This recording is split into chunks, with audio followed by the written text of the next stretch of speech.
Hi guys! Ako nga pala si Joshua. Tara, samahan niyo ako. Ililibot ko kayo. By the way guys, pupunta nga pala tayo ng San Jose del Monte, Bulacan para kitain si Boss Toyo. De joke lang. Girlfriend ko yun. At yun guys, palabas na nga tayo ng gate dito sa Beverly. At syempre guys, kailangan muna pala nating painumin ng gas ang ating motor. At yun, nakita nyo, mandar na agad siya, no? At yun, dire-diretso lang tayo. Papunta na tayo ngayon sa Gran Villas. So yun guys, bigla tayong napahinto dito sa may Loma de Gato dahil napansin ko na umaambon na. At yun, bigla na nga lumakas ng ulan at wala tayong nadalang kapote, no? Nakalimutan ko.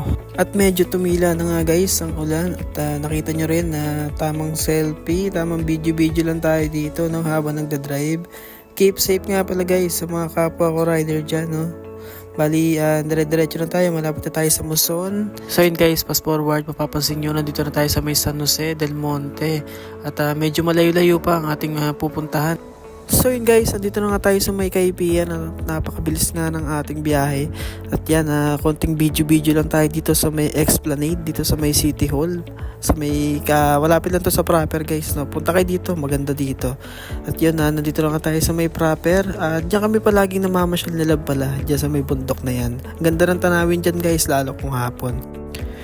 At yun guys, nandito na tayo sa may Sagrada, no, sa may simbahan na kung saan dyan kami palagi nagsisimba ni Love nung mga time na nag-aaral pa kami sa may Colegio. At ito nga pala guys yung sa Colegio, dito nga pala ako nag-aaral since grade 7 hanggang grade 12. At ito na nga guys ang sign na nandito na tayo kay Love. Ayan, sinalubong na ako ng aso namin na makulit na si Soren.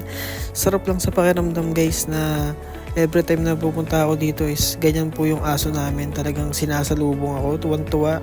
Akala mo hindi nagkita no? At yun guys, pumasok na nga ako sa kanilang bahay at nakikita ko ang kanyang kapatid na nagme-makeup. Hindi, joke lang guys, lalaki yan. At yun guys, mapapansin nyo, naaalis kami. Pupunta lang kami dito sa may Sample, dito sa may Jollibee para kumain.